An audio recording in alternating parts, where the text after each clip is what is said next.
गुरुभ्यो नमः। शान्ताकारं भुजगशयनं पद्मनाभं सुरेशं विश्वाकारं गगनसदृशं मेघवर्णं शुभाङ्गं लक्ष्मीकान्तं कमलनयनं योगिहृद्यानगम्यं वन्दे विष्णुं भवभयहरं सर्वलोकैकनाथं। பத்மநாப சதகம் சுவாதி திருநாளுடைய கிருதி. சுவாதி திருநாள் திருவனந்தபுரத்தில் ராஜவம்சத்தில் உள்ளவர், திருவிதாங்கூர் ராஜவம்சத்தில் உள்ளவர். எல்லாருக்கும் அவருடைய கதை தெரியும். அவருக்கு ஒரு விசேஷம் என்னன்னா, அவருக்கு முந்தி வரைக்கும் ராஜ்யம் பரிச்சுன்னு இருந்தா, பின்ன அந்த அவகாசி இல்லை, அனந்தர அவகாசி இல்லை, புள்ள குழந்தை இல்லைங்கிற காரணத்தினால ராஜ்யம் பிரிட்டிஷுக்கு போயிடுங்கிற ஒரு நிலைமை வந்தபோது மகாராணி கர்ப்பம் தரிச்சிருக்கா. டெலிவரி ஆகலை, டெலிவரிக்கு சமயம் ஆயாச்சு. அவள் இந்த டேட்டுக்குள்ள அவகாசி இல்லைன்னா நாங்கள் எடுத்துருவோம் அப்படின்னு சொல்ல, கரெக்டாக இவர் அந்த திவான் அன்னைக்கு என்ன பண்ணாருன்னா, புள்ள குழந்தை பிறந்தாச்சுன்னு மெசேஜ் கொடுத்துட்டார். உடனே அது அவருக்கு ராஜ்யம் அந்த குழந்தைக்கு தான் சொல்லி பிரிட்டிஷ் கவர்மெண்ட் அதை விட்டு கொடுத்ததாட்டு சரித்திரத்தில் இருக்கு. பிறக்கலை, குழந்தை பிறக்கலை சொல்லி அப்புறம் தான் குழந்தை பிறந்தது. பத்மநாப சாமியோட நடையில போய் சத்தியம் பண்ணினாராம், நாட்டு நன்மைக்காக நான் ஒரு பொய் சொல்ல போறேன், இந்த பொய்யனை உண்மையாக்கிடு பத்மநாபா அப்படின்னு. ஐ am going to tell a lie for the sake of our country. So Lord Padmanabha, you have to bless me and excuse me for telling lie. எப்படி இருக்கு பார்த்தோம், அவ்வளவு கான்ஃபிடன்ஸ். அதே மாதிரி சுவாதிருந்தால் பிறந்தார். அதனால அவருக்கு கர்ப்பஸ்ரீமான் அப்படின்னு கர்ப்பத்தில் இருக்கும் போதே ராஜாவாயிட்டார். கர்ப்பஸ்ரீமான் அப்படின்னு சுவாதிருந்தால் நிறைய கிருதிகள் ரசிச்சிருக்கார். தெரியும், அவருடைய கிருதிகள்லாம் ரொம்ப பிரபலமாக இருக்கும். 9 நவராத்திரி கிருதிகள், 9 ராகத்தில் 9 கிருதிகள் எழுதியிருக்கார். இன்னைக்கும் நவராத்திரி கொலு மண்டபம் திருவனந்தபுரத்தில் 9 நாளைக்கு 9 கச்சேரி நடக்கும். அந்த மெயின் ராகம் அதை பாடிட்டு இருக்கணும். பாக்கி என்ன வேணா பாடலாம், சுவாதிருந்தால் கிருதியாம் பாடுவான். ஆனால் மெயின் ராகம் இந்த ராகத்தை எடுத்து இப்போ 5வது நாளைக்கு பைரவினா பைரவி ராகம் எடுக்கணும், ஆலாபனை பண்ணணும். அப்புறம் அதுக்கு ராகம், தானம், பல்லவி. தானம் பண்ணிட்டு பல்லவி ஜனனி மாமாவான்னு ஒரு பாட்டு பல்லவி இருக்கார், அது பாடணும். அதிலே நிரவல், தனியாபர்த்தனம் எல்லாம் அதில் வரும். என்னெல்லாம் ஒரு சங்கீதத்தில் செய்வோமோ அது பூரா அந்த ராகத்தில் அன்னைக்கு செய்திருக்கணும், பர்டிகுலர் டேயில். அது ஒரு சிட்டை இன்னைக்கு நடந்துட்டு வர்றது. அப்படிப்பட்ட இவர் பத்மநாபரை துதிச்சு 100 ஸ்லோகம் ரசிச்சிருக்கார். 10 தசகம் ஆயிட்டு பட்டதிரி நாராயணன் ரசிச்ச மாதிரி. அதில் உள்ள ஸ்லோகத்தை தான் நம்ம படிக்க போற மாதிரி தான் இந்த பத்மநாப சதகம் அப்படின்னு வருது. யாதே பாத சரோஜ தூளி ரனிஷம் பிரம்மாதிபிர்நிஸ்பிருகைஹி பக்தியாசன்னத கந்தரை சகுதுகம் சந்தியார்யமாணோ ஹரே.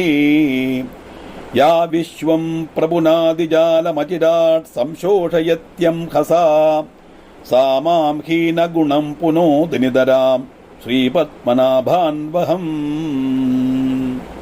பிரபு பத்மநாபா, நிசங்கன்மாரும் நம்ரசிரஸ்கருமான பிரம்மாதிகளால் கௌதுகத்தோடும் பக்தியோடும் கூடி தரிக்கப்பட்டதும், இந்த விஸ்வத்தையே பாலிக்கப்பட்டதும், பாப சமூகத்தை நசிப்பிக்கப்பட்டதும் மான பாததூளி குணரகிதனான என்ன எப்போதும் ரட்சிக்கட்டும். பகவானுடைய பாதபத்ம தூளி என்ன ரட்சிக்கட்டும் சொன்னா, அந்த பாதபத்ம தூளிக்கே இந்த உலகத்தை ரட்சிக்கிறது கழிவு இருக்குன்னா அந்த பாதத்தினுடைய பிரபாவம் எம்பிட்டுங்கிறத நம்ம இமேஜின் பண்ணிக்கலாம். நிசங்கன்மாரும் அப்படின்னா சங்கம் இல்லாதவர், அட்டாச்மெண்ட் இல்லாதவான் அர்த்தம். நம்மர சிரஸ்கரமான பிரம்மாதிகள் கௌரவத்தோடும் பக்தியோடும் கூடி தரிக்கப்பட்டதும் இந்த பாதபத்மதூளியை தரிக்கிறாளாம். அவா இந்த விஸ்வத்தையே பாலிக்கப்பட்டதும். ஏன்னா தனியாம் சம்பாம் சும் தவச்சரண பங்கேருஹபவம் சௌந்தர்யில பார்த்தோம் இல்லையா, அம்பாளுடைய பாதம், பாதத்தை தாங்கிற தாமரை, அந்த தாமரைக்கும் இந்த பாதத்துக்கு நடுவில் இருக்கிறதா லாக்ஷாரசம் கோல இருக்கு. அந்த பாதத்தில் இருக்கப்பட்ட ஒரு தூளியை எடுத்து தான் இந்த லோகத்தை சிருஷ்டிச்சார்னு வருது. அப்போ இங்க இதெல்லாம் உத்தேசிக்கிறது அந்த பிரம்மத்தையாக்கு. அது பத்மநாப சதகமானத்தில் பத்மநாபனுடைய பாததூளி அப்படிங்கிறார். அவ்வளவுதான் வித்தியாசம். அந்த பத்மநாபனுடைய பாததூளி இந்த விஸ்வத்தையே ரட்சிச்சு பாலிக்கக்கூடியது, அவருடைய பாப சமூகத்தை நசிப்பிக்கப்பட்டது. அப்படிப்பட்ட பாத பத்மதூளி குணரகிதனான என்ன எல்லா இப்போதும் ரட்சிக்கட்டும், எனக்கு எல்லா விதமான அனுகிரகமும் தரட்டும் தாற்பயம். குணரகிதன்னா சத்துவம் ரஜஸ் தமஸ் 3 குணங்களோட கூடினது. குணரகிதன்னா அந்த 3 குணங்களுக்கும் அப்பாற்பட்ட அந்த ஈஸ்வரனை தியானிக்கப்பட்ட அவஸ்தைன்னு அர்த்தம். அப்படி எடுத்துக்கலாம். இல்லையானா நான் ஒரு சாதாரண வியக்தி, பிபேயம் வித்யார்த்தின்னு ஆதிசங்கரர் சொன்னார் இல்லையா, அதை மாதிரி எப்பவுமே கவிகள் தன்னை கொச்சப்படுத்தித்தான் சொல்லுவான், தன்னை ரொம்ப கொச்சப்படுத்தித்தான் சொல்லுவான். பெரியவாள்லாம் அப்படித்தான். இப்போ நம்ம வேலுக்குடி அவருடைய பிரவச்சனம் கேட்டால் அடுத்த வெள்ளிக்கிழமை இந்த இடத்துல பிரவச்சனம் அடியேனுடைய பிரவச்சனம் தான் சொல்லுவார், என்னுடையதை சொல்ல மாட்டார். அடியேனுடைய பிரவச்சனம் அப்படின்னு தான் சொல்லுவார். ஆருக்கு அடியன்? பகவானுக்கு அடியன் அர்த்தம். இந்த அடியன்கிறது பவ்யமா சொல்லப்பட்ட வார்த்தை அது. அதே மாதிரி தான் இங்கே அவர் சொல்றார், குணரகிதனான என்ன எப்பொழுதும் வெற்றிக்கட்டும். முதல்ல அவருடைய பாததூளிக்கு பத்மநாபருக்கு நமஸ்காரம் பண்றாம நமஸ்காரம் பண்ணித்தான் முதல் ஸ்லோகத்தை வச்சிருக்கார். ரெண்டாமது எப்படி? சத்வைக பிரவணாசயா முனிவரா வேதைஸ்து பந்தః பரைஹி த்வன்மாஹாத்ம்யபயோ நிதீர்திஹ பரம் நாத்யாபி பாரம் கதாஹ ஏவம் சத்யஹமல்பபுத்திரவசஸ்தோதும் கதம் சக்னுயாம் त्वत्कारुण्यमृदे हरे तरिदखप्पूं तं வினாசாகரம். சத்துவகுண பிரதானிகளால முனிசிரேஷ்டன்மார் வேதங்களால உங்களை ஸ்துதிச்சுட்டும் உங்களுடைய மகாத்மிய சமுத்திரத்தினுடைய அக்கறை எத்த முடியலை. வேதம்னா ஸ்ருதி, ஸ்ருதினா சத்தியமான வஸ்து என்னது சொல்லித்தரப்பட்ட ஸ்ருதி. சத்தியமான வஸ்து பிரம்மம் நமக்கு தெரியும். இதை சொல்லித்தரப்பட்ட வேதத்தை முனிசிரேஷ்டன்மாரெல்லாம் சரிக்கும் அதை அத்தியனம் பண்ணி பாராயணம் பண்ணிட்ட கூட அவளால உன்னுடைய மகாத்மியங்கிற சமுத்திரத்தினுடைய அக்கறை நடத்த முடியலை. அப்படின்னா பகவத் மகாத்மியம் வாக்குகள்ல ஒதுங்கப்பட்டது அல்லான்னு தாற்பயம். அவளால கூட அக்கறை எத்த முடியலை. அப்படி இருக்கும்போது அல்ப புத்தியும் அவசனுமான நான் உன்னுடைய காருண்யம் இல்லாத எப்படி உன்னை ஸ்துதிக்க சக்தாவேன்? இதே மாதிரி தான் காளிதாசன் சொல்றார் ரகுவம்சத்துல.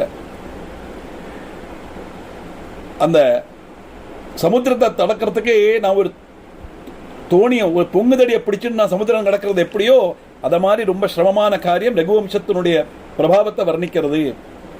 அதுக்கு முடியாதவன் ஆனாலும் நான் அந்த காரியத்தை செய்யறதுக்கு நான் துணியறேன்.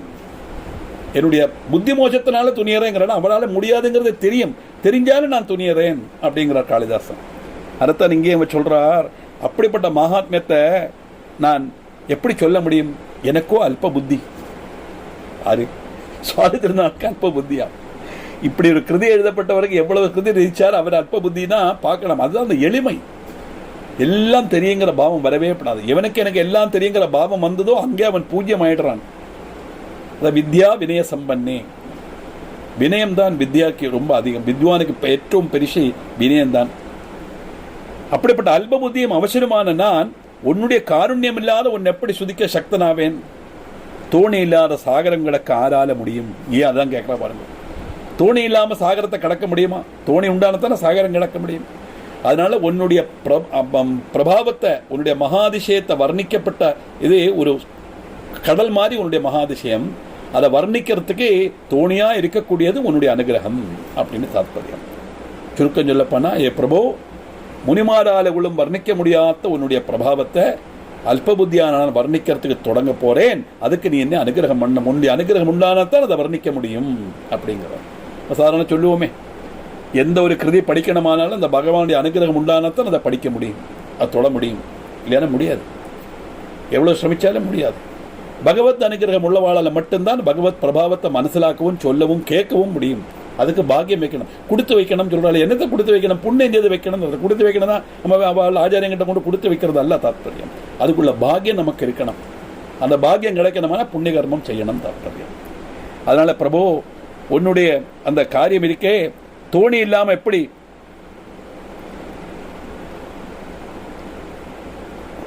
தரதி போதம் வினாசாகரம்.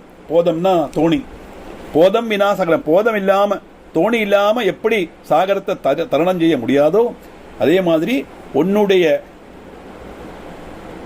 காருண்யம் இல்லாம உன்னை ஸ்துதிக்க என்னால முடியாது. அதனால உன்னை நான் ஸ்துதிக்கிற தாத்பரியம் என்னது? நான் ஸ்துதிக்க போறேன் பத்மநாபா, என்னை நீ காப்பாத்து, எனக்கு அனுகிரகம் பண்ணுன்னு தாத்பரியம். ஒரு சொல்லுவங்களை பகரம்.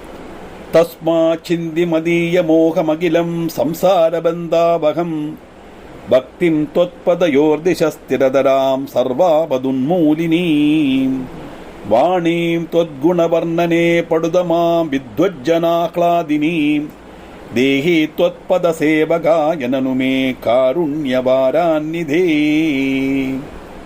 कारुण्यवारानिधे, करुणा समुद्रम.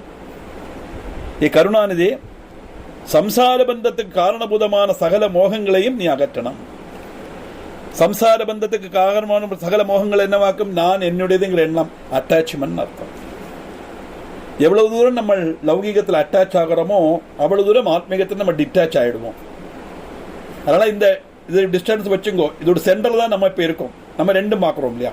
டிட்டாச்சும் ஆக்கும், ஆனால் அட்டாச்சும் ஆக்கும். ஆனால் செலவா அப்படி கிடையாது. நேரம் இங்கே அங்கேயே அட்டாச்சு ஆகிடுவா. இங்கேயே அட்டாச்சு ஆனால் இந்த லைனில் பாருங்கோ, இங்கே இது ரொம்ப நீளம் கூடுதலாக டிட்டாச்சாக இருக்கும்.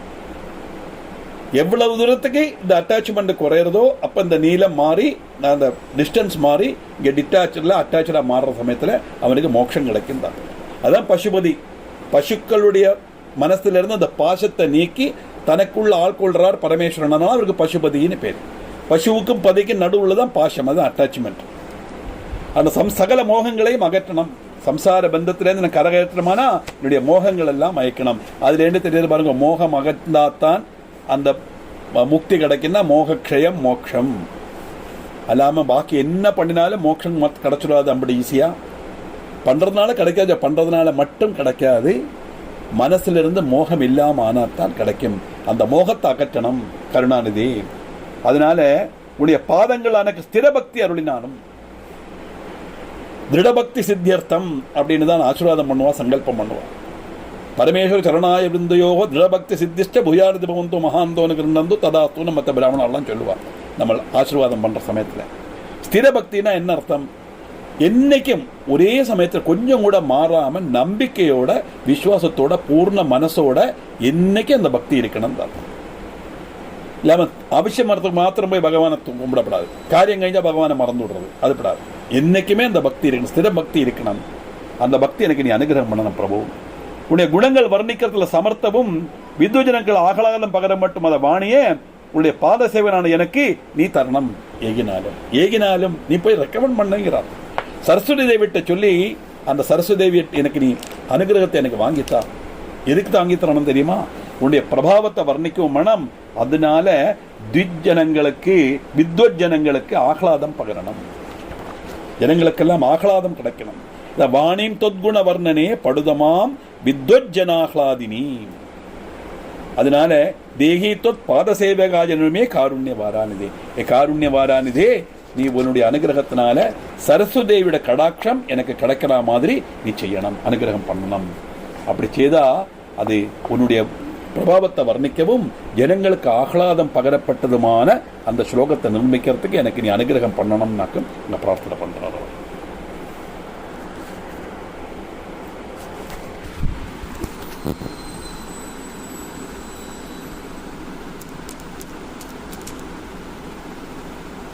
இந்த பத்மநாப சதகம் சுவாதிருநாள் இருக்கிறதே போன கிளாஸில் நம்ம சொன்னோம். அதில் 1-2 காரியங்கள் கூட அடிஷ்னலாக சொல்ல வேண்டியிருக்கு. இது பக்தி மஞ்சரின்னு 1000 ஸ்லோகத்தோட இவர் சுவாதிருநாள் ரீச்சர். அந்த பக்தி மஞ்சரியில் உள்ளதாக்க இந்த பத்மநாப சதகம். இது என்ன விசேஷம்னா, முதல் ஒவ்வொரு வரியிலையும் 19 அக்ஷரம் உண்டு. இப்படி 19 அக்ஷரம் வச்சு 4 வரிகளாக்கும் ஒரு ஸ்லோகம். அப்படியாக்கும் 1000 ஸ்லோகம் வச்சிருக்காரு. ஸோ 76,000 அக்ஷரங்களாக்கும் இதில் இருக்குது. அப்படிப்பட்ட ஒரு விசேஷமான ஸ்லோகமாக்கும் கிரந்தமாக்கும் இந்த பத்மநாப சதகம். அதில் 3 மாதிரி நம்ம பார்த்தோம். கருணாநிதே, சம்சார பந்தத்தை காரணபூதமான என்னுடைய மாயை நீக்கி எனக்கு நீ அனுகிரகம் பண்ணணும்னு பிரார்த்தனை பண்ணுறது வரை பார்த்தோம். 4வது ஸ்லோகம்.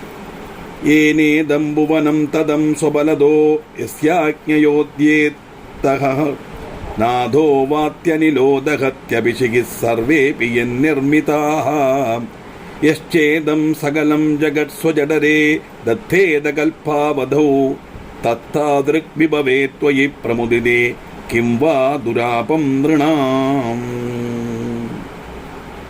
பிரபு, ஆரோட பலத்தினால இந்த பலம் இந்த புவனமாம்படு வியாபிச்சிருக்கோ, நான் எந்த ஒரு சக்தி இந்த பிரபஞ்சம் முழுவதும் நிறைஞ்சிருக்கோன்னு அர்த்தம். எந்த சக்தி நிறைஞ்சிருக்கு? பிரம்மம். அதானே வியாபனாசீலம் உள்ளது. அதுக்கு 3 எக்ஸாம்பிள் நம்ம சொல்லியிருக்கோம். குடத்தில் மண், குண்டலத்தில் சொர்ணம், முண்டில் நூல் எப்படி நிறைஞ்சிருக்கோ அது மாதிரி இந்த பிரபஞ்சம் முழுவதும் வியாபிச்சிருக்கே. சபூமி விஸ்வதோவிருத்துவா அத்தியதிஷ்ட திசாங்குலம்னு வேதம் சொல்கிற மாதிரி அப்படி யாருடைய பலம் இந்த புவனமாக வியாபிச்சிருக்கோ ആരുടെ ആജ്ഞയ്ക്ക് വിധേയമായി സൂര്യൻ ഉദിക്കവും കാറ്റ് വീശവും അഗ്നി ദീപിക്കുകയും ചെയ്യരുതോ ഏനേദം ഭുവനം തദം സ്വബലതോ യസ്യാജ്ഞയോധ്യാതഹർ നാദോ വാത്യനിലോഹദഗത്യഭിഷകി ആദിത്യൻ ഉദിക്കുന്നതും ശരി കാറ്റ് വീശുന്നതും ശരി അഗ്നി ദഹിപ്പിക്കുന്നതും ശരി ആരുടെ ആജ്ഞയിനാലെ ആക്കുമോ ചെയ്യരുതോ സർവേപി യർനിമിതാഹ യാരാല സർവ്വതവും വൃഷ്ടിക്കപ്പെടുന്നതോ പ്രളയകാല അവസാനം വരെ ആരുടെ ഉദരത്തിലെ സമസ്ത ജഗത്തെയും ധരിக்கிறதோ യശ്ചേദം സകലം ജഗത് സ്വജഡരേ ദത്തേദ കൽപ്പാവധൗ தத்தாதிருக் விபவே தொயி பிரமுதிதே அப்படிப்பட்ட அந்த மகாத்மியமுள்ள உங்களை நீங்கள் பிரசாதிச்சேளானா ஜனங்களுக்கு துஷ்பிராபமாய் எதுவும் கிடையாது. அதாவது எந்த ஒரு சக்தி புவனம் முழுவதும் வியாபிச்சிருக்கோ எந்த ஒரு சக்தியினுடைய ஆக்கையினால சூரியன் உதிக்கவும் காற்று வீசவும் அக்னி தகிப்பிக்கவும் செய்யறதோ எந்த ஒரு சக்தியினால எல்லாம் அபிவிருத்திப்படுறதோ சிருஷ்டிக்கப்படுறதோ ரட்சிக்கப்படுறதோ பிரளயகால அவசானம் வரை ஆருடைய உதரத்தில் சமஸ்த ஜெகத்தையும் தரிக்கிறதோ அப்படிப்பட்ட மகாத்மியம் உள்ள அந்த பிரம்மஸ்வரூபமாக இருக்கிற பத்மநாபா நீங்கள் பிரசாதிச்சேளானா ஜனங்களுக்கு துஷ்பிராபமாய் எதுவும் கிடையாது. நான் பிராபிக்க முடியாததாக எதுவும் கிடையாதுன்னா எல்லாம் பிராபிக்கலாம்னு தாத்பரியம். பகவானை அனுகிரகம் உண்டானா எல்லாம் சாதிக்குமே. இதுதான் சாதிக்காது, அசாத்தியமாயிட்டு ஒன்றுமே கிடையாது. அசாத்திய சாதக சுவாமின்னு தானே ஹனுமான் நம்ம சொல்கிறோம் இல்லையா. எல்லாமே எந்த தெய்வத்தை சொன்னாலும் எல்லாம் அந்த பிரம்மத்தை குறிக்கும் அர்த்தம். அதாக மெயினாக உள்ள நம்ம தெரிஞ்சிக்க வேண்டிய முதல் விஷயம்.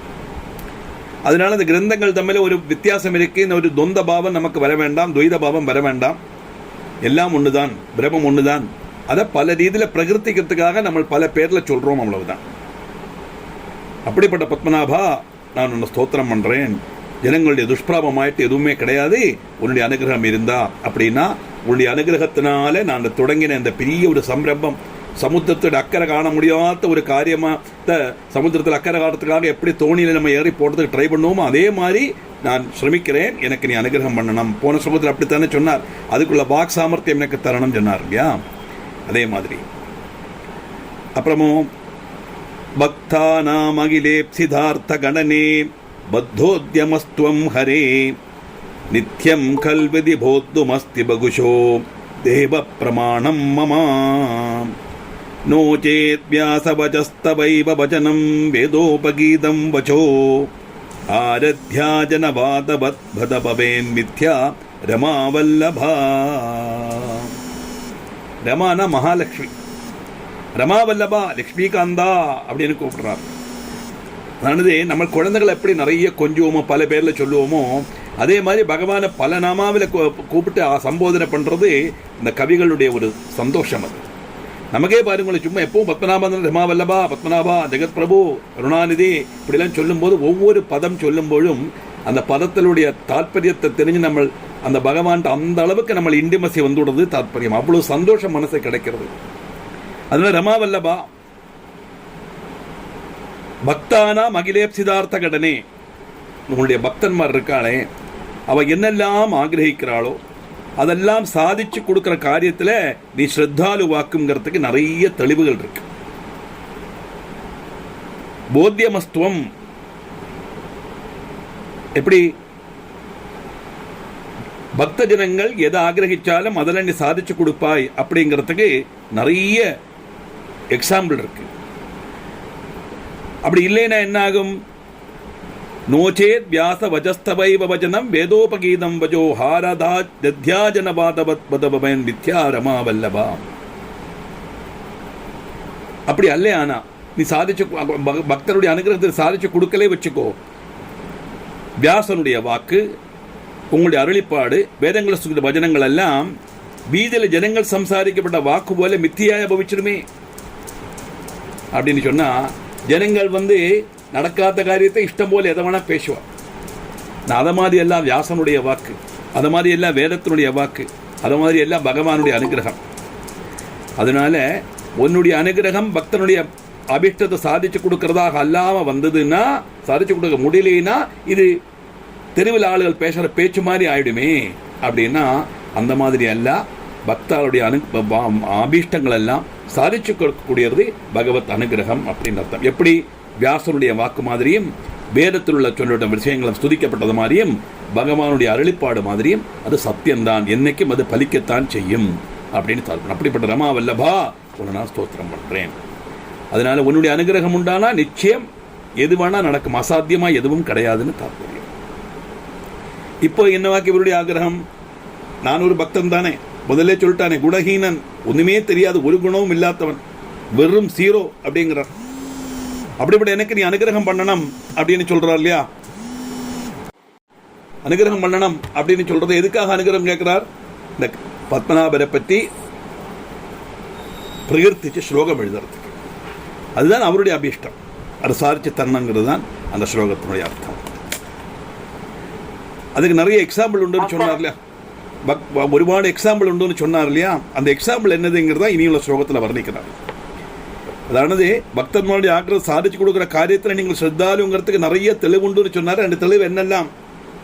முதல் தெளிவு என்னது? இந்திரத்யும்ன நிருபக்கரீந்திர ஜனனம் பிராப்தோ தசாபேன வை நக்ராக்ராந்த பதோ விமோசனபடுர்நாபூத் சகஸ்ரம் சமாஹா பூயஸ்த்வாமயமர்ச்சயன் சரசிஜை குண்டோ திருதே சாதரம் சாரூப்யம் சமவாபதே ஷபவதோ நக்ரோபி கந்தர்வதாம். இந்திரத்யும்னன் மகாராஜா, அவருக்கு ஒரு சாபத்தினால கஜஸ்ரேஷ்டனோட ஜென்மம் அவருக்கு கிடைச்சது. அந்த கஜஸ்ரேஷ்டனா இருந்து அதுலேருந்து அவருக்கு முக்தி கிடைக்கணும்னா என்ன பண்ணணும் அப்படின்னா, அந்த முக்தி கிடைக்கிறதுக்காக வேண்டி 1000 வருஷம் ஒரு முதலுடைய கடியேற்றி அந்த ஜலாசயத்தில் இருந்தாராம் அந்த இந்திரத்யும்னன். தேவேந்திரன் தான் முதலியா வர்றான். இந்த கஜேந்திரன் தன்னுடைய குடும்பமா, அவ ஆணைகளுக்கும் குடும்பமெல்லாம் உண்டே, குடும்பமா அப்படியே அந்த ஜலம் குடிக்க வரும்போதாக்கும் இந்த கஜேந்திரன் மாட்டிக்கிறான் அந்த திமிங்கலத்திட்ட முதலேட்ட. அப்படி வரும்போது மற்ற ஆணைகள் எல்லாம் ஒருபாடு ட்ரை பண்ணும், ஆனால் அவளெல்லாம் இவரை காப்பாற்ற முடியாது. வேற வழி இல்லாமல் அவரை உபேட்சிச்சுட்டு போயிடும் மற்ற ஆணைகள்லாம். அப்படியே நிற்பர், ஒரு நிவர்த்தியும் இல்லை, தன்னால் முடியுங்கிற ஒரு இதில் அப்படியே காலை தள்ளி தள்ளி தள்ளி பார்க்கறதாம். வருஷக்கணக்கு 1000 வருஷம் சிரமப்பட்டது, 1000 வருஷமா அதுக்கு நிமிர்க்க முடியலை. கடைசியில் என்ன ஆச்சுன்னா, பூர்வ ஜென்மத்தில் இந்திரத்யும்னனா இருந்தவர் இல்லையா, மகாராஜா அல்லவா, தெய்வ பக்தன் அல்லவா, அவர் அப்படியே மனசில் நினைச்சுட்டார். பார்த்தார் பக்கத்தில் அந்த குளத்தில் ஒரு தாமரை பூ நிற்கிறது, அதை அப்படியே தும்பிக்கையால் பறிச்சு ஆதி மூலமே அப்படின்னு சொல்லி பகவானுக்கு அதை அர்ப்பிக்கிற மாதிரி அதை பிரார்த்தனை பண்ணித்தான் அந்த கஜம் யானை. தான் பூர்வ ஜென்ம வாசனை உண்டுங்கிறதுக்கு ஒரு தெளிவிதாக்கும். இப்போ என்னதான் சாபத்தினால் இருந்தாலும் சாப மோட்சம் கிடைக்கணுமே, அது பகவான் விசாரித்தானே நடக்கும் இல்லையா. ஆதி மூலமே அந்த தாமரைப்பு அர்ப்பிச்ச உடனே பகவான் வந்து நேர வந்து தன்னுடைய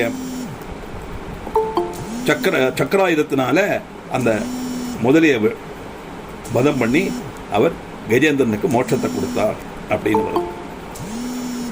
இப்படி தும்பிக்கையால் அர்ப்பிச்ச தாமரைப்பூவை உங்களுக்கு அர்ப்பிச்ச காரணத்தினால உங்களுடைய சாரூபியம் கிடைச்சது. முதலே கந்தர்வ ரூபம் பிராபிச்சு போகவும் செய்தான். கந்தர்வனுக்கு ஒரு சாபம், இந்திரன் கந்தர்வன் ஆக்கும், அது கந்தர்வனுக்கு அந்த சாபமும் கிடைச்சது.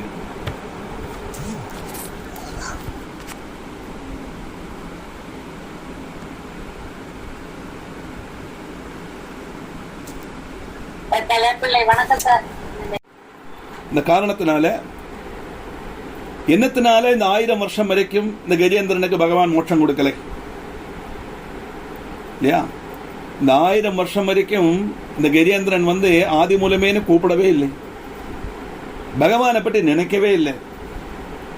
அது தன்னுடைய சாமர்த்தியத்தினாலே தன்னுடைய கூட்டாளிகளை என்னை காப்பாற்றுவாங்கிற நம்பிக்கையில அந்த முதலையோட அது போராடின்னு இருக்கு. என்ன தாற்பயம்னா, பாஞ்சாலி வஸ்திராட்சேபமும் இதே ஒரு கான்செப்டில் தான் வரும்.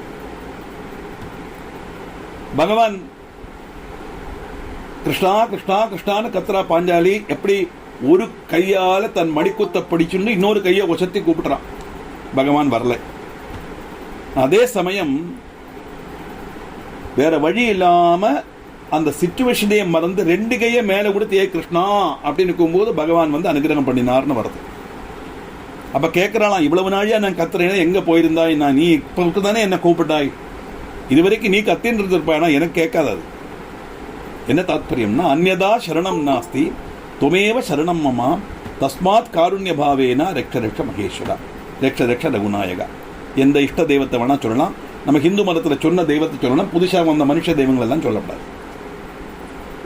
எனக்கு யாரும் சரண் கிடையாது. அந்யதா சரணம் நாஸ்தி கிடையாது. தீர்த்து சொல்றேன், நான் எனக்கு யாரு சரணம் கிடையாது. துவமேவ சரணம் மம, நீ மட்டும்தான் சரணம். அதனால தஸ்மாத் காருண்ய பாவேன, கருணையோடு கூடி பகவானே என்ன நீ ரட்சிக்கணும் அப்படின்னா டோட்டலி சரண்டர் டு த டிவினிட்டின்னு அர்த்தம். இப்படி முழுக்க முழுக்க தன்னை பகவான்கிட்ட அர்ப்பிச்சா மட்டும்தான் பகவான் நமக்கு அனுகிரகம் பண்ணுவார். அதனாலதான் 1000 வருஷமா இது கத்தின்னு இருக்கு, போராடின்னு இருக்கு, பகவான் கண்டுக்கலைன்னு சொன்னா அந்த எப்போ அந்த தாமரை பூ எடுத்து ஆதி மூலமே அப்படின்னு அர்ப்பிச்சதோ அப்போ பகவான் பிரத்யட்சப்பட்டாச்சு. அப்போ பக்தாவுடைய அனுகிரகத்தை சாதிச்சு கொடுக்கறதுல நீ அக்ரகண்யனாக்கும் தால்பரியம் உள்ளவனாக்கும் ஸ்ரத்தாலு வாக்குங்கிறதுக்கு முதல் எடுத்துக்காட்டு இங்க சொல்றாரு. இந்த மாதிரி நிறைய இருக்கே, பகவான் பக்தால் அனுகிரகம் பண்ண சம்பவம் நிறைய இருக்கு. அதுல ஒரு எண்ணம் இந்த கஜேந்திர மோட்சம். அதனால பிரபு நீ கஜேந்திர மோட்சம் கொடுத்த மாதிரி பக்தாளுக்கு அனுகிரகம் பண்ணப்பட்டவன் நீ, எனக்கும் இந்த கிரந்தத்தை பூர்த்தி பண்றதுக்குள்ள பாக்கியத்தையும் அதுக்குள்ள வாக் தோரணியும் கொடு. வாணி அந்த ஸ்லோகத்துல பார்த்தோம் இல்லையா, வாக் தோரணியும் கொடு. 7வது ஸ்லோகம்.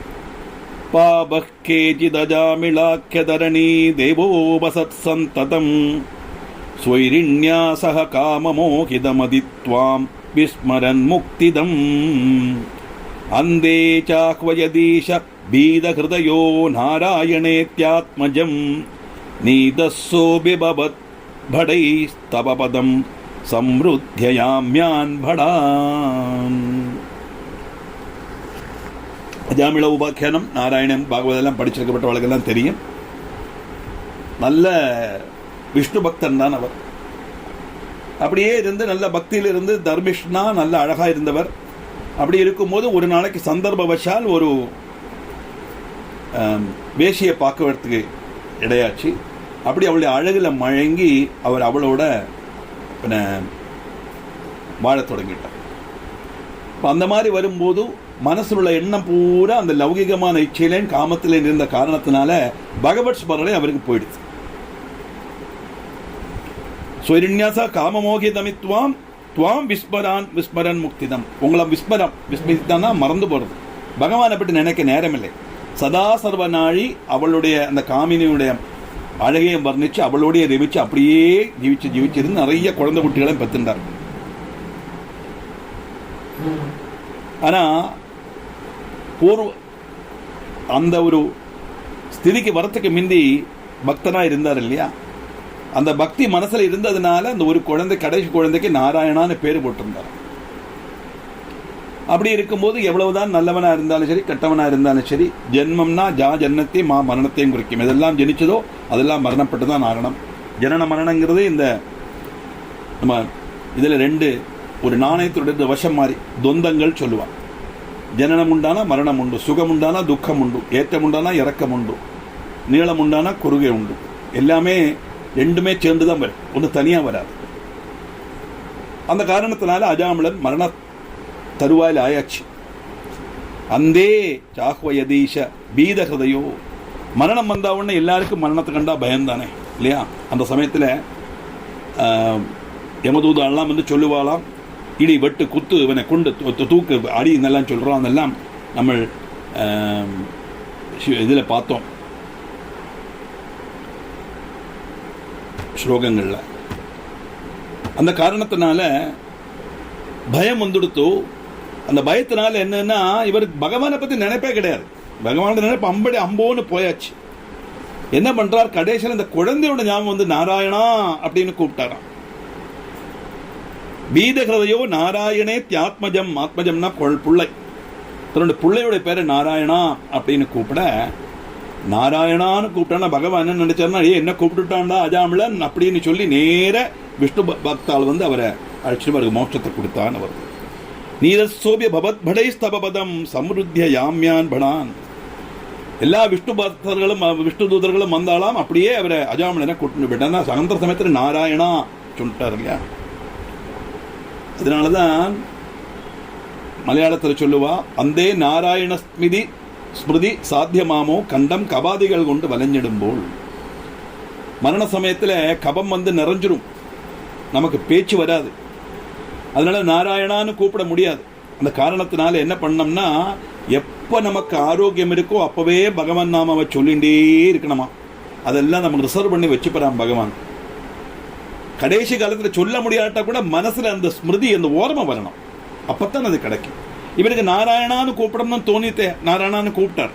ஆனால் கூப்பிட்டது பகவான் அல்ல, அந்த பையனானாலும் கிடைச்சல. என்ன தாத்பரியம்னா, பகவத் பக்தனா இருந்து பகவானை மறந்துட்டும் கூட தன் பையனோட பெயரை கூப்பிடும்போது நாராயணாங்கிற சப்தம் உச்சரித்த ஒரே காரணத்தினால அவருக்கு மோட்சம் கிடைச்சதுன்னு சொன்னா, சதா சர்வநாடி பகவானையே நினைச்சுன்னு பகவானையே தியானம் பண்ணி பகவத் விசாரங்களை பார்த்துருக்கப்பட்ட நமக்கு அது கிடைக்காதா அப்படிங்கிற ஒரு கன்ஃபர்மேஷன் நமக்கு வேணும். நிச்சயமா கிடைக்கும் தாற்பயம்.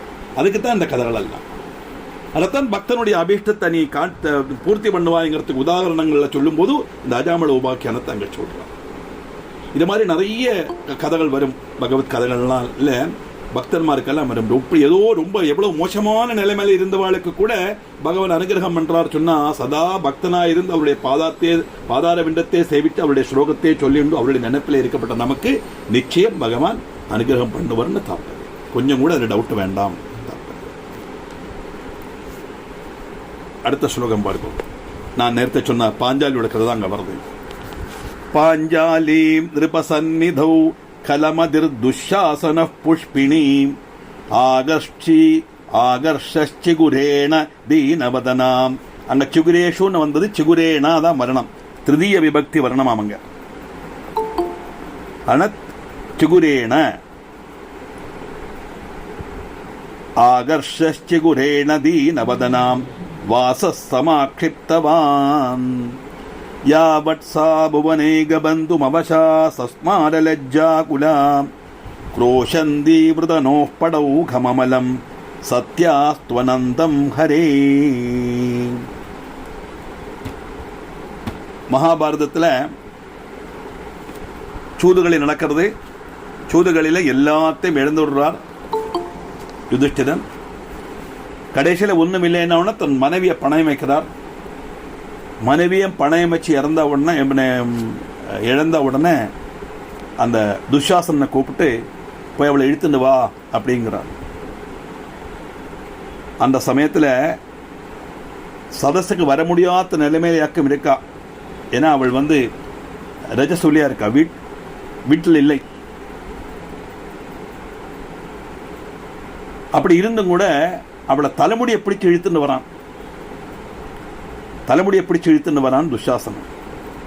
இழுத்துட்டு வந்துட்டு என்ன பண்றான், ரஜஸ்வலியான பாஞ்சாலுடைய கேசத்தில் பிடிச்சு வலிச்சுன்னு வஸ்திராபரணம், அடிமைக்கு என்னத்துக்கு வஸ்திரம் அப்படின்னு கர்ணன் சொல்ல, அப்படியே அவளுடைய வஸ்திரத்தை அழிக்கிறதுக்கு ட்ரை பண்ணி அவளை அவமானப்படுத்துறதுக்காக ட்ரை பண்றான். அப்ப என்னாச்சு, யாவட் சா புவனேக பந்து மமசா சம்ஸ்மார லஜ்ஜாகுலா கோஷந்தீவதனோ படவு மமகலம் சத்யாஸ்துவனந்தம் ஹரே. தீனபதனான திரௌபதி புவனேக பந்துவான உங்களை ஸ்மரிச்சா, அந்த சமயத்தில் நீங்கள் அவளுக்கு அசங்கியம் வஸ்திரம் நல்கி அவளை நீங்கள் ரட்சிச்சேள். பாஞ்சாலுடைய மானத்தை காக்கிறதுக்காக அந்த வஸ்திரம் நிறைய பகவான் அனுகிரகமாக கொடுத்ததாக அந்த பாகவதத்தில் கதை வருது. மகாபாரதத்தில் இங்கே தான் நான் சொன்னேன், முதல்ல இவ்வளவு தூரம் நடந்தும் மணிக்கணக்காக வஸ்திராட்சேபம் நடக்கிறது. எவ்வளவு வந்தாலும் முடியலை, வேற வழி இல்லை. எவ்வளவு எதிர்த்து பார்க்கலாம், ஆருக்கு ஒன்றும் செய்ய முடியாது. ஏன்னா 50 பேரும் பணயம் வச்சுட்டான் யுதிஷ்டிரன். பஞ்சபாண்டவள் எல்லாம் பார்த்துட்டு இருக்கா, அர்ஜுனன், பீமன், நகுலன் எல்லாம் வில்லாளி வீரன்மார் பார்த்துட்டு இருக்கா. பீஷ்மருக்கு ஒன்றும் செய்ய முடியலை, துரோணருக்கு ஒன்றும் செய்ய, எல்லா தலையை தொங்க போட்டுன்னு உட்காந்துருக்கா. ஏன்னா அங்கே துரியோதனுடைய அதிகாரம் அங்க. அது மட்டுமல்ல, இவர் பணயம் வச்சு தோற்றுட்டாரே, ஆளுக்கு என்ன பண்ண முடியும் அப்படிங்கிற காரணத்தினால வேற வழி இல்லாம எவ்வளவோ போராடி பார்க்கறா. நிவர்த்தி இல்லாம தன் கையை 2 மேல தூக்கி ஏ கிருஷ்ணா அப்படின்னு கூப்பிட்டா உடனே பகவான் அனுகிரகம் பண்ணினார் அப்படின்னு வரும். இப்படி ராஜசத்தில் வச்சு துஷ்டனான துஷாசனன் രജസ്വലயான பாஞ்சாலியுடைய கேசத்துல பிடிச்சு வலிச்சுட்டு வர வஸ்திராபகரணத்துக்கு அவன் தயாரானான். அந்த சமயத்துல தீனவதனையான திரௌபதி புவனேக பந்துவான உங்களை ஸ்தோத்திரம் பண்ணினா, ஹே பத்மநாபா, அப்ப நீங்கள் அவளுக்கு அசங்கியம் வஸ்திரம் நல்கி ரட்சிச்சேள். இதுவும் பக்தன்மானுடைய ஆகிரகத்தை சாதிச்சு கொடுக்கறதுக்கு நீங்க செய்யப்பட்ட, நீங்கள் அதுல பத்த ஸ்ரத்துவாக்கும், நீங்க அதுல ஸ்ரத்தை உள்ளவராக்குங்கிறதுக்கு ஒரு உதாரணமாக்கும் இந்த காரியம் அப்படின்னு இந்த பாஞ்சாலி வஸ்திராட்சேபத்தை நாங்கள் கோட் பண்றார் அவர். இப்ப என்னன்னா, எல்லா கிரந்தங்களும் ஹிருதிஸ்தமானவர் சுவாதி திருநாள்னு அர்த்தம். பாகவதம், நாராயணியம் எல்லாமே அவருக்கு ஹிருதிஸ்தம் தான். அதனாலதான் அந்தந்த இடத்துல அந்தந்த பாயிண்ட் அவர் கோட் பண்றார். அது மட்டுமல்ல, இன்னொரு எக்ஸாம்பிள் சொல்றார். யாமார்தேன துபிங்களா தவ பதம் பிராப்தா ஹிவாராங்கனா பாலஃப் பஞ்சவயோயுதோ த்ருவபதம் சௌத்தான பாதிர்கதா யாதச்சாபி மிருகண்டு மௌனிதனய ஷௌரே சிரம் ஜீவிதம் நாஹம் பக்துமிஹ க்ஷமஸ்த்வ கிருபாம் லப்யம் சுபம் பிராணினாம்.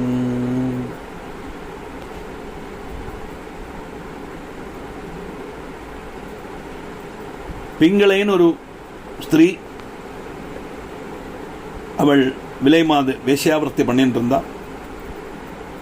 ஒரு நாளைக்கு திடீர்னு என்னாச்சு, இவள் எல்லாம் பூ பழமெல்லாம் வச்சுட்டு காத்துன்னு இருக்கா. யாரையுமே அவளுக்கு அன்னைக்கு கிடைக்கலை. கடைசி திடீர்னு மனசு வெறுத்து போய்டுறது. அந்த அர்த்த யாமத்தில் அப்படியே அந்த இதெல்லாம் தூக்கி எறிஞ்சு இருக்கிறது, அது அப்படியே ஒரு சன்னியாசியோட பாதத்தில் போய் விழும். அப்படி ஒற்ற நாள்ல, ஒரு ராத்திரியில அவள் பகவத் விசாரத்தில் மாறி பகவானை அடைஞ்ச பூஜை பண்ணினா. அந்த காரணத்தினால அவளுக்கு மோட்சம் கிடைச்சது. இந்த மாதிரி கதைகள்லாம் எதுக்கு இப்படி வைக்கிறான்? அப்ப இப்படி என்ன வேணா பண்ணலாமா? என்ன வேணா பண்ணிட்டு ஒரு நாளைக்கு பகவானை கூப்பிட்டா பகவான் அனுகிரகம் பண்ணிடுவா, இப்படி எல்லாம் நமக்கு சந்தேகம் வரலாம். எதுக்காக இதுன்னா, இந்த லௌகீக விஷயங்களை வச்சு சொன்னாதான் பாமர மக்களுக்கு ஆகர்ஷணமாகுங்கிற காரணத்துக்காக சொல்லப்பட்ட விஷயம். நமக்கு கிடைக்க வேண்டிய மெசேஜ் என்னது அப்படின்னா, எப்பேற்பட்ட நிலைமையில இருக்கப்பட்டவனா இருந்தாலும், என்ன ஹீன பிரவൃத்தி பண்ணப்பட்டவனா இருந்தாலும், ஒரு நாளைக்கு ஆத்மார்த்தமா பகவத் பக்தி வந்து பகவானேன்னு கூப்பிட்டா அவன் அனுகிரகம் பண்ணக்கூடியது பக்தவல்சனான பகவானுடைய கடமை ஜோலி. அது அவருடைய தாத்பரியம் தான். அப்படி இருக்கப்பட்ட வாழ்க்கை அநேகமானா நம்மெல்லாம் பகவத் பக்தனா தானே இருக்கும். எந்த தப்பும் பண்ணலையே, செய்யக்கூடாது எந்த காரியத்தை நம்ம செய்யலையே, பகவானை நம்ம மறக்கவே இல்லையே, சதாசிரமனாடி தொழுதுன்னு தான் இருக்கும், சொல்லிட்டு தான் இருக்கும் இல்லையா? அப்படிப்பட்ட நமக்கு கிடைக்காத பாகவதம் வாசிக்கிறோம், நாராயணியம் வாசிக்கிறோம், என்னெல்லாம் பண்றோம். நம்ம பகவத் விசாரத்திலே இருந்து பகவத் நாமாவே சொல்லிட்டு பகவத் கதைகளை கேட்டுண்டு எல்லாம் கண்ணு காது மூக்கு நாக்கு தொக்குன்னு அத்தனை பஞ்ச இந்திரியங்களும் ஈஸ்வர விசாரத்திலே லயிச்சென்றுக்கப்பட்ட நமக்கு நிச்சயம் அது நடக்குங்கிறதுக்காக உள்ள ஒரு எடுத்துக்காட்டது. அது மட்டுமல்ல, உத்தானபாதனுடைய புத்திரனும் 5 வயசு உள்ள குமாரன் உங்களுடைய அனுகிரகத்தினால துருவபதம் நேடினான். மிருகண்டு மகர்ஷியோட புத்திரன் சிரஞ்சீவியா தெரிந்தார். சிரஞ்சீவின்னு போட்டிருக்கான். ஆக்சுவலா அது மார்க்கண்டேயன் சிரஞ்சீவி கிடையாது. மிருகண்டு மகர்ஷியோட புத்திரன் மார்க்கண்டேயன். அவர் பிறந்த உடனே அவருக்கு 16 வயசு தான் ஆயசு அப்படின்னு சொல்லி அந்த காலத்தில் குழந்தை பிறந்த உடனே ஜாதகம் கணிப்பான். டெலிவரியான அப்போ வீட்டில் வச்சு தான் டெலிவரி நடக்கும். அந்த ஸ்பாட்டில் ஜோல்சியரை கொண்டு வந்து சமயத்தை எடுத்து அங்கேயே ஜாதகரமாக பண்ணணும், வைத்தியகரமாக பண்ணுவா பண்டு காலத்தில். இப்போ நம்ம அந்த டயத்தை நோட் பண்ணி வச்சுன்னு கொடுக்குறோம், ஜாதகம் கணிக்கிறான். ஆனால் இவர் மார்க்கண்டேயன் பரம சிவபக்தர்.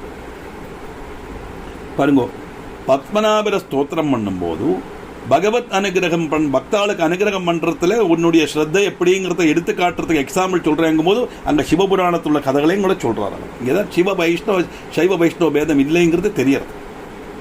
பிங்களையோட கதையும் அது.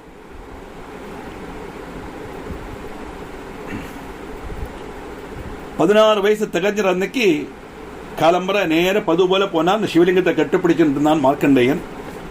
யமதூதாள் வந்தா பக்கத்தில் வரும்போது யமதூதாளால நெருங்க முடியலை. சொல்றா, பரமேஸ்வரனுடைய ஜாலை அப்படி இருக்கு, பக்கத்தில் போக முடியலைங்கும்போது யமனே நேரிட்டு வரார். வந்து அப்படியே யமபாசத்தை வலிச்சு அறியறான் வர வழியிலேயே. அந்த எறியப்பட்ட பாசம் மார்க்கண்டேயனுடைய கழுத்தில் விழப்பட்டது, சிவலிங்கத்தையும் சுற்றி விழுந்துருத்து. அப்படியே சிவலிங்கத்துக்கு யமபாசம் வந்தான்னு அந்த லிங்கத்திலேருந்து ஆவிர்பவிக்கிறார் பகவான். அப்படியே காலால ஒரு ஏத்து யமதர்மனை, யமதனுடைய மார்பு பிளர்ந்து யமதர்மன் அங்க போயிட்டார். யமனுக்கே யமன், அதான் அந்தகாந்தகன் வரும். அந்தகனுக்கே அந்தகனா இருந்தவன் பரமேஸ்வரன். அத்தனை தேவர்களும் பிரார்த்தனை பண்றா, யமதர்மன் இல்லைன்னா அப்புறம் எப்படி உலகத்துல ஜனசங்கியை கட்டுப்படுத்த முடியாது. மரணம் இல்லைன்னா என்ன பண்ண முடியும்? 50 பேருக்கு பூமியில இடம் இல்லாம ஆயிடுமே. அனுகிரகம் பண்ணணும். அப்படிங்கும் போது மார்க்கண்டேயனுடைய ஜீவனை எடுக்க மாட்டேன்னு சொன்னா நான் அவனுக்கு ஜீவனை கொடுக்கறேங்கிறான். அப்போ சரீரமில்லாத அவஸ்தையில் இருந்தாலும் பகவத் சங்கல்பம் தானே இதெல்லாம். 16 வயசானா அவனுடைய ஜீவன் எடுக்கணுங்கிறது நியமம். அந்த நியமத்தை யமதர்மனால தெட்டிக்க முடியாது. அதனால அவனுக்கு 16 வயசு திகையாம நீங்கள் அனுகிரகம் பண்ணுங்கோ அப்படின்னு எல்லாரும் சொல்ல, பரமேஸ்வருடைய அனுகிரகத்தினால மார்க்கண்டேயனுக்கு 16 வயசு கம்ப்ளீட் ஆயிட்டு இல்லை. ஆனா என்னைக்கு மார்க்கண்டேயனா அப்படி இன்னைக்கு 16 வயசாங்கிற அர்த்தத்துல கேட்கறான். ஆனா ஆளுகளை தான் சிரஞ்சீவின்னு சொல்லிட்டான். சிரஞ்சீவினா 7 பேர் தான் உண்டு. அஸ்வத்தாமர், மகாபலி, வியாசர், கிருபர், பரசுராமர்,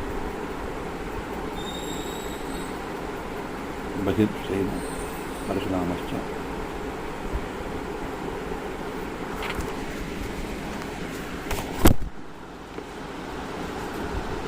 இந்த கிளாஸ் நான் சொல்றேன் சொன்னேன், இன்னைக்கு மறந்து போயிட்டு அந்த ஸ்லோகம் அனுப்பிச்சிருந்தா. ஹனுமான், மகாபலி, வேதவியாசர், பரசுராமர், அஸ்வத்தாமர், விபீஷணன், கிருபாச்சாரியா. அவ்வளவுதான். Very good. இந்த 7 பேர் தான் சிரஞ்சீவி. அதுல மார்க்கண்டேயன் வரல. பத்திர அந்த ஸ்லோகத்திலே மார்க்கண்டேயன் கிடையாது. மார்க்கண்டேயன்கிறது இதுதான். 16 வயசு கம்ப்ளீட் ஆனா மார்க்கண்டேயனுக்கு மரணம் உண்டு. அதுல மாற்றமே கிடையாது. ஆனா இன்னைக்கும் 16 வயசு ஆயிட்டுல மார்க்கண்டேயனுக்கு தாற்பயம்.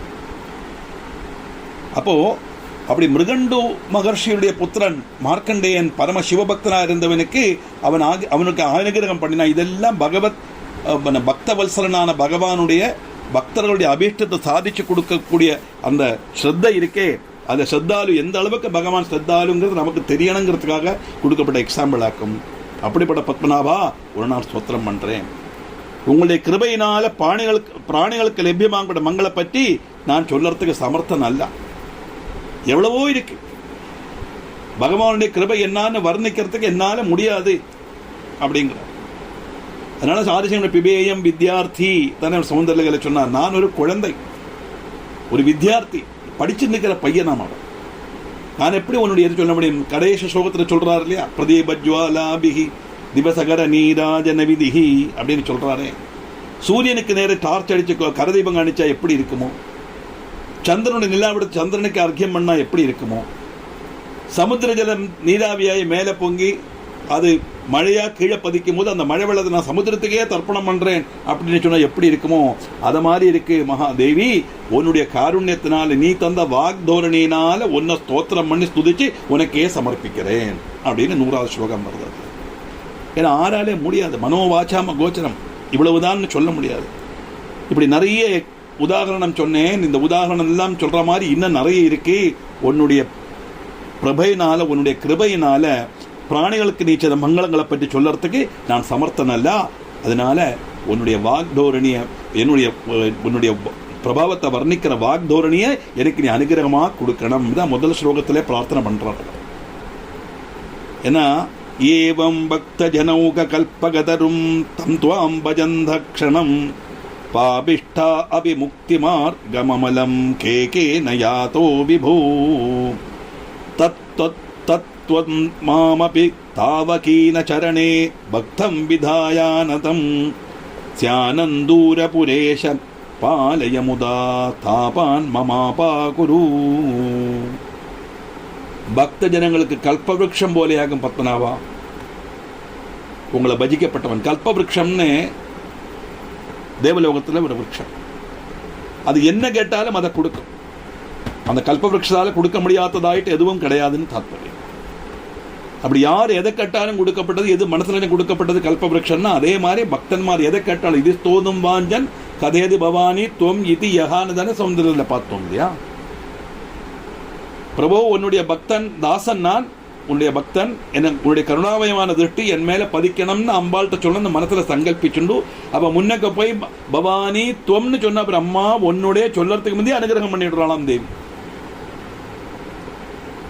அதனால பக்தனுடைய அபிஷ்டர் சாதிச்சு கொடுக்கப்பட்ட கல்பவருஷமா இருக்கப்பட்ட ஒன்னை யாரெல்லாம் பஜிக்கிறாளோ அவன் எத்தனை பாபிஷ்டனாக பாபிஷ்டாபி முக்தி மார்க்கம் அல்லகி எம்பிட பாபிஷ்டனா இருந்தாலும் சரி க்ஷணத்துல நிர்மலமான முக்தி மார்க்கத்தை பிராபிக்கிறான். எஸ் ஆனந்தன புரேஷா உன்னுடைய சரணங்களை பக்தி உள்ளவனாக்கி என்னுடைய தாபத்தை சமிப்பிச்சாலும். அதனால நம்ம உன்னுடைய சரணார விந்தத்தில் பக்தி எனக்கு தந்து என்னுடைய தாபம் துக்கத்தெல்லாம் நீ சமிப்பிக்கணும். துக்கம் 3 விதம்: ஆத்தியாத்மிகம், ஆதி பௌதிகம், ஆதி தெய்வீகம். மனுஷனுடைய துக்கங்கள் எல்லாம் 3ஆயிட்டு தான் கிளாஸிஃபை பண்ணியிருக்காங்க.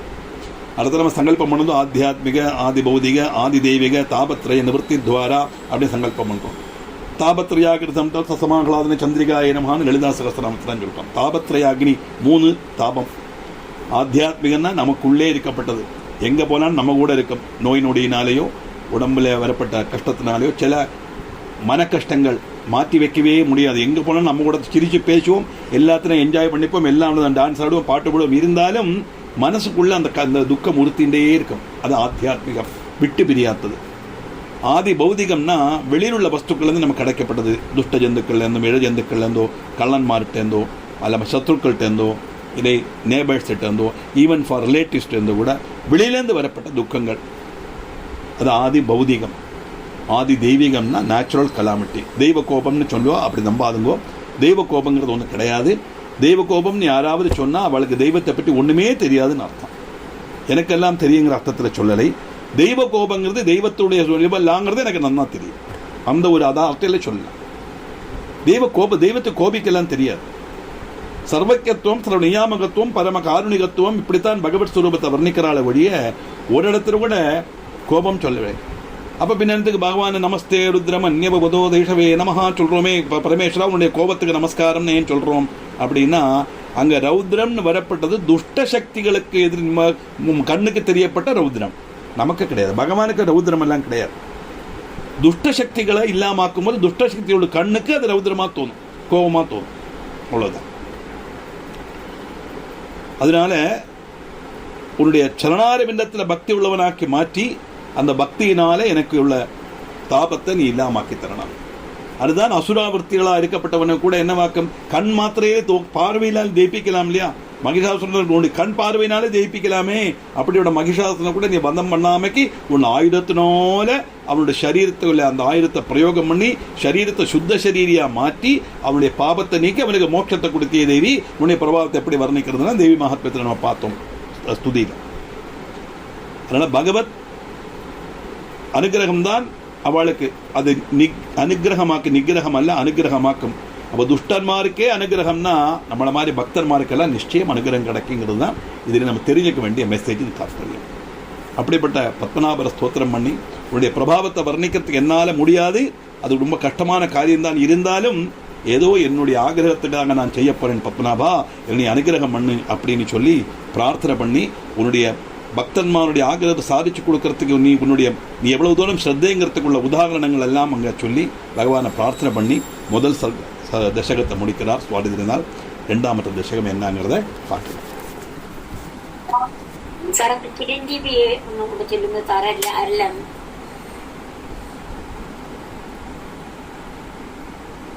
ചിരഞ്ജീവി